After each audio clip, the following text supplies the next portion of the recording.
लोगों के दिमाग में चिप डाल रहा है चीन। ब्रेन चिप से दुनिया में छिड़ी बड़ी जंग। चीन के प्लान से दुनिया में मचा हड़कंप। चीन ने एक बार फिर कुछ ऐसा करना शुरू कर दिया है जिसका असर न केवल उसके यहाँ बल्कि पूरी दुनिया पर भी पड़ने वाला है।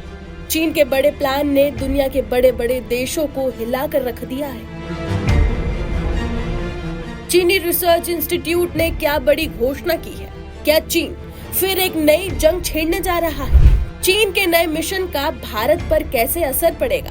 क्या है ब्रेन चिप? आइए सब एक एक कर जानते हैं। दरअसल ये खुलासा हुआ है कि चीन ने ब्रेन चिप टेक्नोलॉजी के फील्ड में बड़ा कदम उठा लिया है। रिपोर्ट्स के मुताबिक बीजिंग की Chinese institute for brain research यानी कि CIBR और न्यू साइबर न्यूरोटेक ने मिलकर बेनाओ नंबर 1 नाम की ब्रेन चिप बनाई है।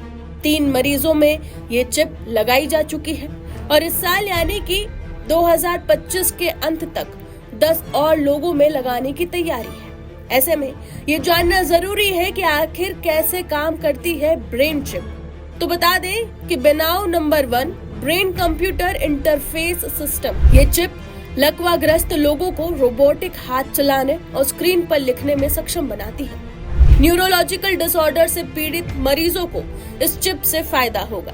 हैरानी की बात तो यह है कि चीन ने यह भी साफ किया है कि इस प्रोजेक्ट का चीनी सेना से कोई संबंध नहीं है।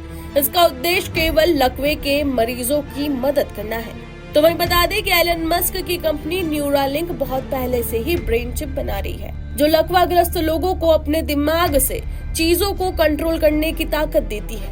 न्यूरालिंक वायरलेस ब्रेन चिप पर भी काम कर रही है। ब्रेन चिप बनाने की रेस में अमेरिका में न्यूरालिंक अकेली नहीं है। सिंक्रोन नाम की कंपनी भी इस रेस में सबसे आगे है। इसके 10 मरीज हो गए हैं जिसमें 6 अमेरिका में हैं और 4 ऑस्ट्रेलिया में हैं।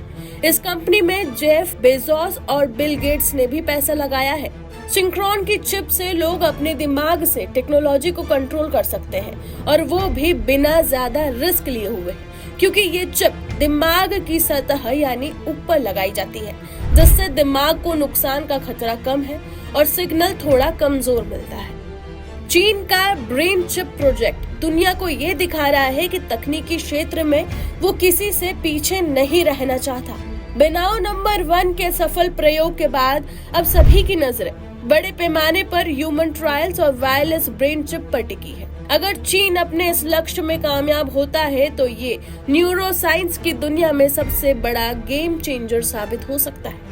बता दें कि फिलहाल सिंक्रोन, बेजोस और गेट्स की कंपनी 10 मरीजों के साथ सबसे आगे है। इसके बाद चीन जो 13 मरीजों के साथ काम कर रहा है। तो वहीं चीन भी इस रेस में अब अपना काम कर रहा है।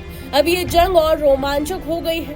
खैर, देखना ये होगा कि आने वाले वक्त में ब्रेन चिप का बादशाह कौन बनेगा।